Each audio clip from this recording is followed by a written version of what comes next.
Olá para você que acompanha a gente aqui no nosso canal do YouTube, está começando mais um Girão da Rodada aqui no Futebol na Veia. Então se você ainda não conhece a gente, já se inscreva no nosso canal, deixe seu like, se você gostar do vídeo, deixe sua sugestão nos comentários do que você quer assistir aqui no nosso canal e também não deixe de seguir a gente nas nossas redes sociais, que estão aqui na descrição. Eu sou Felipe Gomes e está começando mais um Girão da Rodada. E vamos começar com a primeira partida do Girão da Rodada, que será entre Vasco e Bahia. Quem vai contar pra gente vai ser do Gilvan Rodrigues. Então, por favor, Gilvan, conta pra gente como que foi Vasco e Bahia. Valeu, Felipe. Agora vamos falar um pouquinho desse jogo aí entre Vasco e Bahia.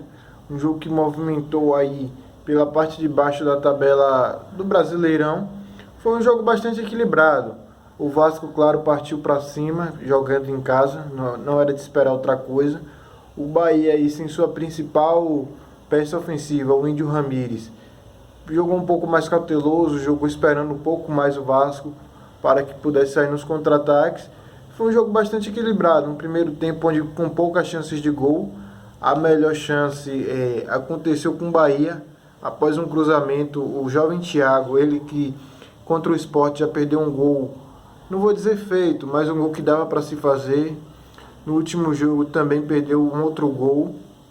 E hoje novamente ele furou ali dentro da grande área. A bola sobrou para Júnior Capixaba, que isolou aí uma boa chance do Bahia até abrir o placar. Um dos poucos momentos em que apareceu uma chance. Por outro lado, no segundo tempo os times precisavam do resultado. O Bahia ainda mais, porque o Vasco já está um pouco mais distante. Uma distância ali de 3 pontos. E na segunda as equipes se abriram, já que precisavam mais da vitória, como eu falei. O Vasco teve um gol anulado já aos 35 da segunda etapa.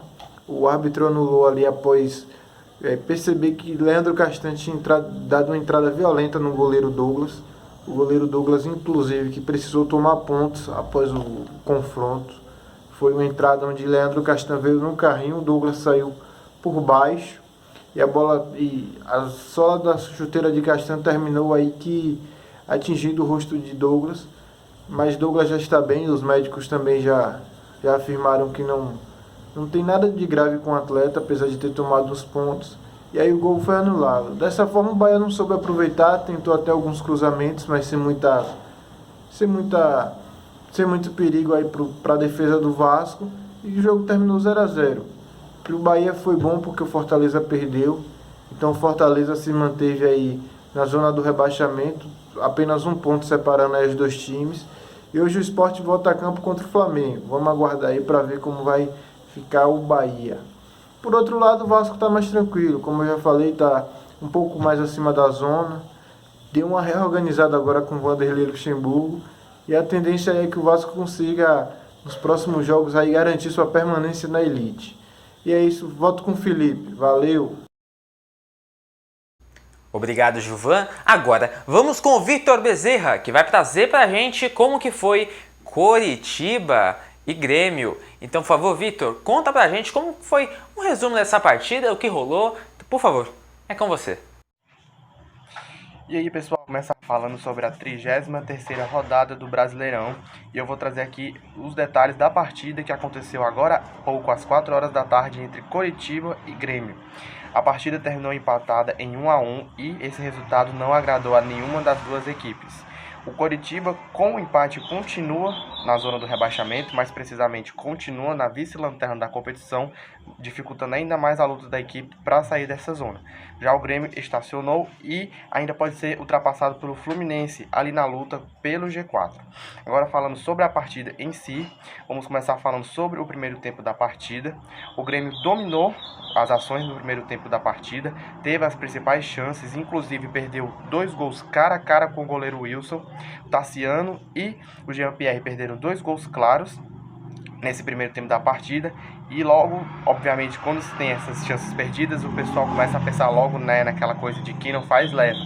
Mas a torcida do Grêmio logo se acalmou porque o Grêmio abriu o placar após o Jean-Pierre cobrar escanteio e o Paulo Miranda subiu, a bola bateu no travessão e acabou entrando no gol e abriu o placar para a equipe do Grêmio, que continuou dominando as ações da partida, continuou fazendo um bom primeiro tempo. Realmente o Coritiba só teve uma chance clara de gol, que a bola passou praticamente tirando tinta da trave com o Neilton. Mas o primeiro tempo foi isso, ó. O Grêmio conseguiu dominar as ações da partida, apesar de ter perdido esses 2 gols claros, a equipe acabou abrindo o placar nesse lance aí de bola parada. No segundo tempo é que a coisa se inverteu. Quem acabou virando a estrela da partida foi o aniversariante do dia, o goleiro Wilson, que é praticamente a estrela do Coritiba. Ele acabou se tornando aí o herói e evitando a derrota do Coritiba. O Grêmio voltou no segundo tempo melhor, tá bom? Diga-se de passagem. Parecia que realmente estava muito mais próximo do Grêmio fazer o 2-0 do que tomar o gol de empate. Mas a gente sabe como é o futebol. O Grêmio abusou ainda dos gols perdidos e acabou que em um lance ali, já depois dos 30 minutos do segundo tempo, acabou que o Coritiba acabou sofrendo o pênalti, né? O Rafinha foi derrubado dentro da área e isso acabou culminando no pênalti que foi convertido pelo próprio goleiro da equipe do Coritiba, o Wilson. E após isso, o jogo acabou ficando um pouco mais morno, o Coritiba tentou realmente segurar esse empate, o Renato Portaluppi abusou das substituições, fez 4 no segundo tempo, colocou o Luiz Fernando, Pinares, colocou o Everton, mas essas substituições parece que deram um efeito maior, começaram a dar uma pressãozinha final ali no Coritiba e o Grêmio teve a chance de sair com a vitória nos 45 minutos quando sofreu o pênalti. Praticamente colocou a vitória debaixo do braço, mas o que aconteceu? O Grêmio perdeu o pênalti. Jean-Pierre foi para a cobrança e acabou cobrando muito fraquinho e o Wilson só teve o trabalho de se esticar, acertou o canto e pegou a bola no cantinho, evitando aí a derrota do Coritiba. E a partida terminou empatada desta forma em 1-1.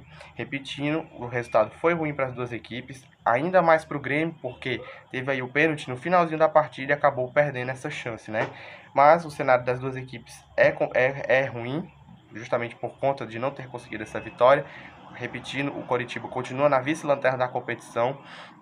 Praticamente aí tem que torcer por tropeços dos outros times que estão ali fora da zona do rebaixamento e torcer para que consiga as vitórias que precisa aí nesses últimos jogos que restam, se ainda quiser sonhar em sair da zona do rebaixamento.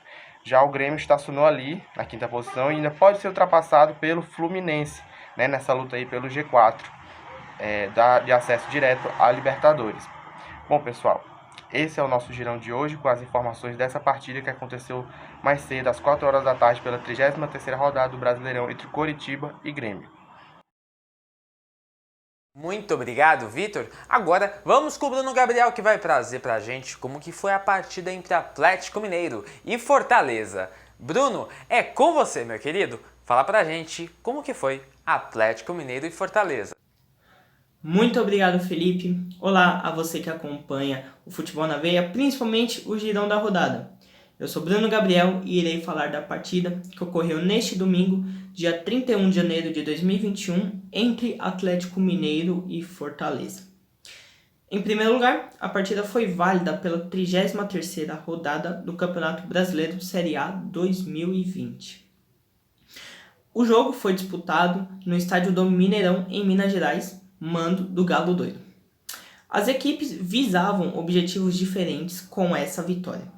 O Atlético Mineiro, caso ganhasse a partida, poderia dormir na vice-colocação, claro, dependendo muito do jogo na segunda-feira do Flamengo.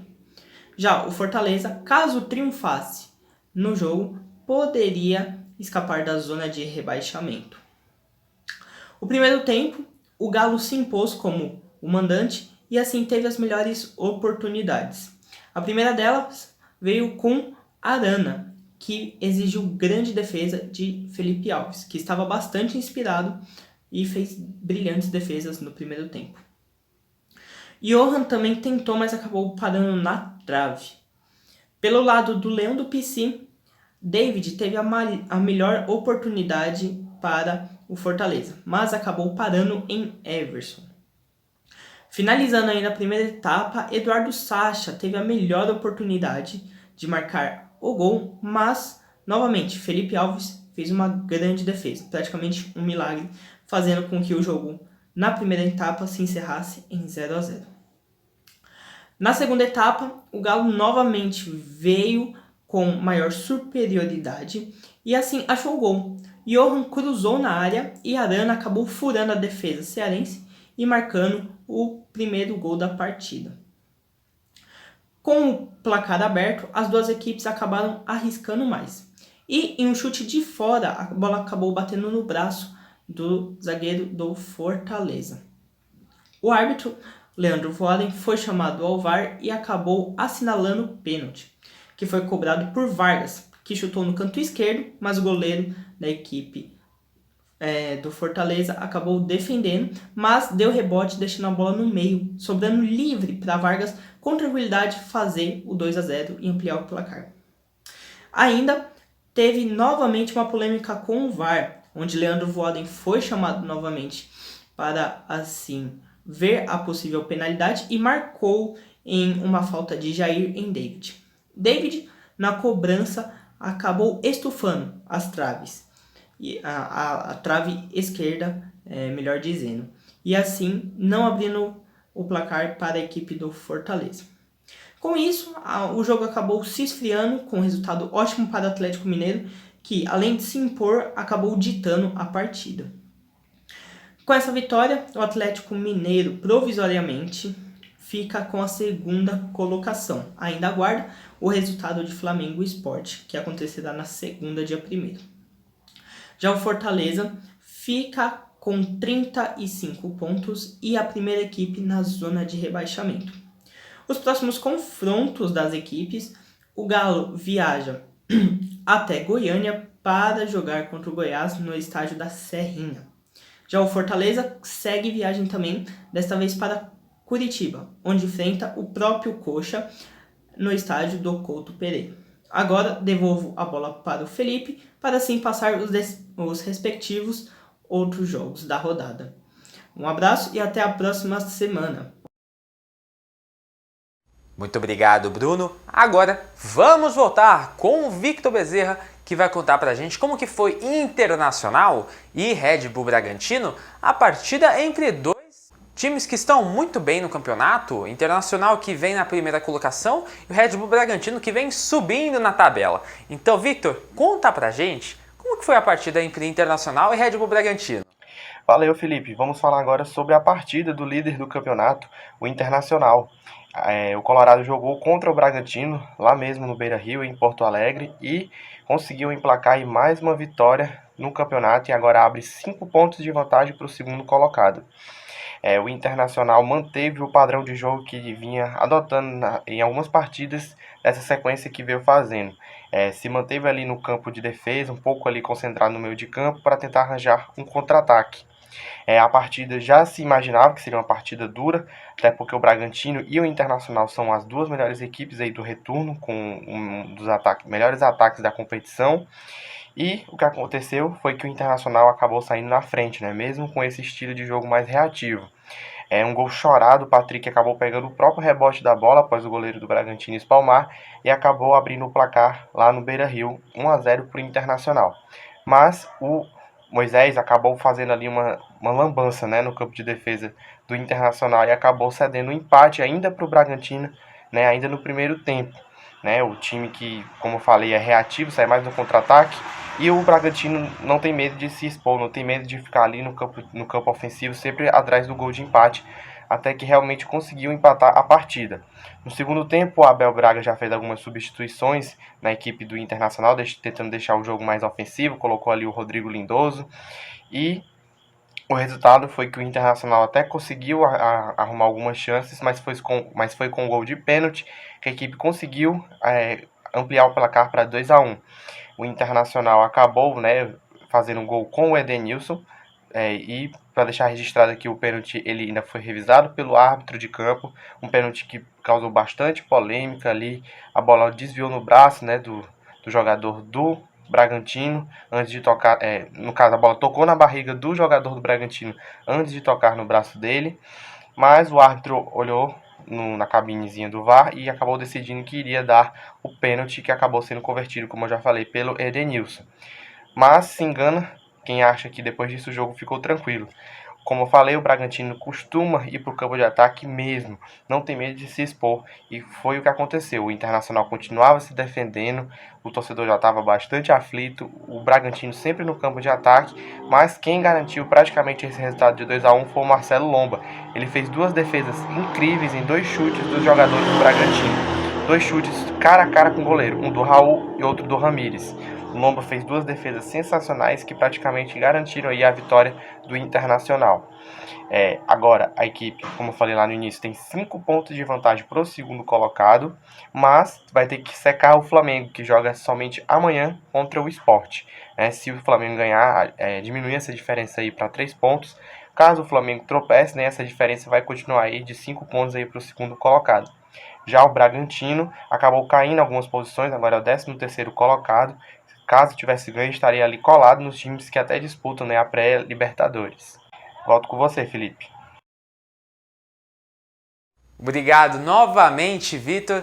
E agora vamos com o Israel, que traz pra gente como foi Atlético Paranaense. Ih, esqueci. E Ceará. Agora vamos com o Israel, que vai trazer pra gente como que foi o duelo entre Ceará e Atlético Paranaense. Israel, é com você, meu querido. Boa noite para você, Felipe. Boa noite para todo mundo ligado no Futebol na Veia. Eu sou Israel Santos e hoje nós vamos falar sobre Ceará e Atlético Paranaense, que disputaram a partida válida pela 33ª rodada do Campeonato Brasileiro no Castelão. O jogo foi bem movimentado e, visando subir mais na tabela, o Atlético Paranaense se pôs. Não à toa, Carlos Eduardo teve uma excelente partida, marcou 2 gols e trouxe a vitória para os visitantes. Com o resultado, o Atlético Paranaense passa o Ceará e ocupa a 8ª posição. O Ceará se mantém em nono. Num grupo de 45 pontos, os clubes que estão ali embaixo buscam uma vaga na Libertadores, tendo em vista que, nesse momento, é um G7 e pode virar até um G8. Volto com você, Felipe. Muito obrigado, Israel. Agora, para fechar com chave de ouro, vamos com Fluminense e Goiás na vitória do Tricolor Carioca por 3-0. Então, quem vai contar pra gente como que foi essa partida é o Leandro Silva. Lelê, é com você. Obrigado, Felipe. Sou o Lelê e hoje vou detalhar mais uma partida do Campeonato Brasileiro 2020/2021, mais precisamente a partida entre Fluminense e Goiás. O jogo realizado hoje no Rio de Janeiro, encerrando a rodada de domingo da 33ª rodada da competição. Uma partida que tinha até aspectos de equilíbrio, coisa que pela tabela era algo inimaginável há algumas rodadas atrás, tanto pelo fato do Goiás estar em reabilitação e o Fluminense tendo uma decadência nas últimas rodadas, apesar dos bons resultados. Uma decadência técnica de um time que conseguia vencer com mais tranquilidade as partidas e neste momento estava vencendo com um pouco mais de dificuldade, entende? Então a questão contra o Botafogo, uma equipe que não fornece perigo ao adversário, e o Fluminense teve muitas dificuldades para sair vitorioso do confronto. Então o Fluminense ele vinha para o jogo como favorito, mas o Goiás também tinha a questão das últimas rodadas estar em ascensão, dar um equilíbrio a mais à partida, mas não foi isso que vimos no confronto. O Fluminense resolveu a partida com 2 gols do Martinelli e do zagueiro Nino logo no primeiro tempo, encerrando a primeira etapa em 3-0 com uma postura muito ofensiva e o Goiás mostrando suas deficiências nesta partida, mais precisamente no primeiro tempo, deficiências que já conhecíamos desde a primeira rodada do clube dentro da competição. Então foi um resultado já resolvido na primeira etapa com os 3 gols para o tricolor das Laranjeiras. Já na segunda etapa foi um jogo mais equilibrado, o Goiás tendo mais posse de bola, o Goiás procurando mais o gol e o Fluminense apenas se defendendo e de maneira até esporádica tentando o contra-ataque, mas o Fluminense abdicou da parte ofensiva e segurou no bom e velho ditado do futebol o resultado dos 3 pontos. E com a vitória, o Fluminense chega a 53 pontos, só fica apenas a 5 pontos do quarto colocado São Paulo, que até então, algumas rodadas atrás, era líder, Então o Fluminense já vê com bons olhos a questão do G4, ficando apenas 5 pontos. O São Paulo não tem mais um confronto direto, foi um confronto até recente, em que o tricolor paulista foi vitorioso dentro do Maracanã, então o Fluminense não tem essa vantagem ou esse asterisco para tentar a 4ª colocação. Então, nesse caso, o Fluminense só consegue passar o São Paulo mesmo, fazendo seus resultados, e o São Paulo perdendo os seus. Então, o Fluminense vive uma ótima fase dentro da competição, 5º colocado, basicamente já garantido na Libertadores na questão indireta, e agora o tricolor vai em busca da vaga direta, ficando no G4. Já o Goiás, situação delicada, situação desesperadora para a equipe esmeraldina. O Goiás vê a cada rodada, a cada semana, a questão da Série B mais próxima, e hoje, no meu modo de ver, hoje foi a concretização de que o esmeraldino será mais um integrante para a Série B 2021. Triste pelo fato de que a equipe goiana recentemente voltou à elite do futebol brasileiro.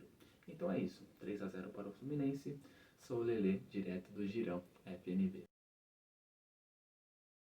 Obrigado, Leandro. Pessoal, muito obrigado por ter acompanhado mais um Girão da Rodada aqui no nosso canal do Futebol na Veia. Então, como eu já disse no começo do vídeo, já siga a gente nas nossas redes sociais para você não perder nenhuma notícia, principalmente nos nossos boletins. Eu mesmo apresento o boletim do Fluminense, mas se você torce para outros times ou quer saber de outras equipes do Brasileirão, ou da Bundesliga, ou da Premier League, a gente tem todas as informações lá no nosso Instagram, futebolnaveia.br. É isso, pessoal. Eu sou Felipe Gomes e tá ficando por aqui mais um Girão da Rodada. Não se esqueça de se inscrever, deixar o seu like e ative o sininho. Estou ficando por aqui. Até a próxima!